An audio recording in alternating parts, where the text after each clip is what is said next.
بسم اللہ الرحمن الرحیم۔ السلام علیکم تمام معزز سامعین کو ایک بار پھر پنجاب لگوی چینل میں دل کی گہرائیوں سے خوش آمدید۔ ناظرین، آج کا ہمارا ٹاپک ہے Pakistani short film. Please video کو اینڈ تک لازمی دیکھنا، لیکن اس سے پہلے اگر آپ نے میرے چینل سبسکرائب نہیں کیا تو پلیز میرے چینل کو سبسکرائب کر لیں اور بیل آئیکن کے بٹن پر کلک کر دیں۔ احباب، پاکستانی ہدایت کار مظہر معین کی ہم جنس پرستی پر مبنی شارٹ فلم 72 ریلیز سے قبل سوشل میڈیا پر تنقید کی زد میں ہے۔ فلم کی کہانی دو خواتین ہم جنس پرستوں کی گرد گھومتی ہے۔ شارٹ فلم 72 کا ٹیزر ریلیز ہوا تو سوشل میڈیا پر تو جیسے طوفان کھڑا ہو گیا۔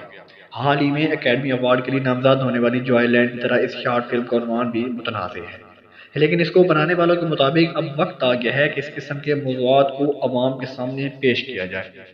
جس طرح جوائے لینڈ میں ایک نوجوان لڑکے اور ایک خواجہ سرا ٹرانسجینڈر کے درمیان تعلقات کی عکاسی کی گئی تھی، اسی طرح 72 کی کہانی ایک ایسی عورت کے گرد گھومتی ہے جسے ایک دوسری عورت سے پیار ہو جاتا ہے۔ یہ فلم بہت جلد مظہر معین کے یوٹیوب چینل میم کہانی پر ریلیز کی جائے گی اور اس کا دورانیہ 15 سے 16 منٹ ہوگا۔ احباب، 72 میں جویریہ عباسی جیسی منجھی ہوئی اداکارہ مرکزی کردار نبھا رہی ہیں، جبکہ ان کے ساتھ ان میں دو نئے چہرے منال صدیقی اور عثمان چودھری اداکاری کے جوہر دکھائیں گے۔ اس کی کہانی تو ہدایت کار کی اپنی ہے، لیکن یہ شکل ماہر کمال میں دی ہے۔ فلم سینما کے بجائے چاہے یوٹیوب پر ریلیز ہو، لیکن ٹیزر میں جس طرح دو عورتوں کے درمیان قربت دکھائی گئی ہے، اس پر انسٹاگرام سمیت ہر پلیٹ فارم پر تنقید ہوئی ہے۔ تاہم اس کو بنانے والوں کے خیال میں عوام کی آگاہی کے لیے ایسی کہانیوں پر بات کرنا بہت ضروری ہے۔ ناظرین، ہمارا معاشرہ کس طرف جا رہا ہے؟